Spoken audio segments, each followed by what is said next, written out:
Thank you, through you, Mayor. For me, the art gallery comes down to value for service.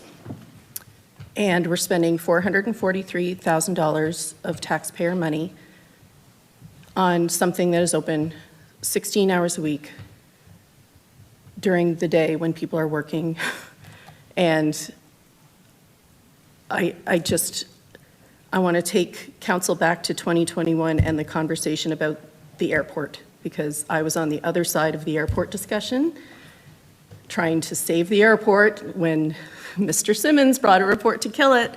So I want people to view it through the same lens, because the airport cost was $235,000, which council determined was not good value for money for the taxpayer, because it was a select group of people who were using that establishment, and the general taxpayer was not seeing good value.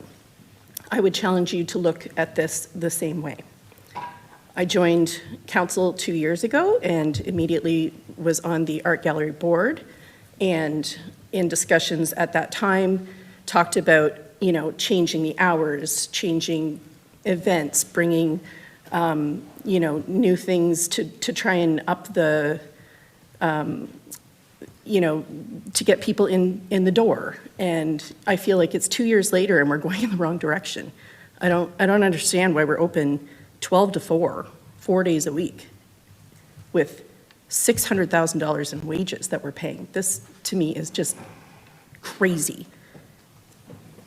We've had a couple of comments. One was at committee last meeting where someone on committee with me said that he was appalled that the art gallery isn't 100% funded operationally by municipal council money. I challenge you, name me one art gallery in Ontario or Canada or anywhere that is 100% operationally funded by the municipality in which it resides. I can't find one. We talk about, you know, sports fields and you know, the Bayshore, all of these other places generate revenue by charging fees to recover the costs. And if we made ice rentals free at both facilities, would we see usage increase? I would say so. I know that I'd be renting it for my kids all the time. If we made transit free, would we increase the ridership? I'd say yes, we would. Well, the art gallery is free, and it has done nothing to increase the numbers of people coming in the door. So I think it's time that we look at right-sizing the art gallery.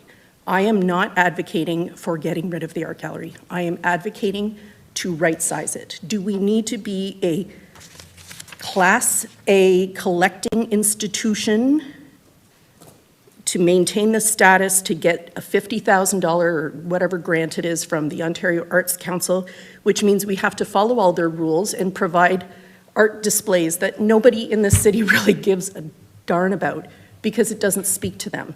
I think we need to take a serious look at what we're doing here. We have a $16 million expansion in front of us that I don't even understand why we're entertaining. I think we need to go back to the table. We need to look at where this is going, and we need to right-size it. And I would put a motion on the table to remove the one part-time position for the art gallery, because I can't justify that. They have 5 people open 16 hours a week. If somebody can't find a couple hours during the day to do that fundraising work, I don't know what they're doing.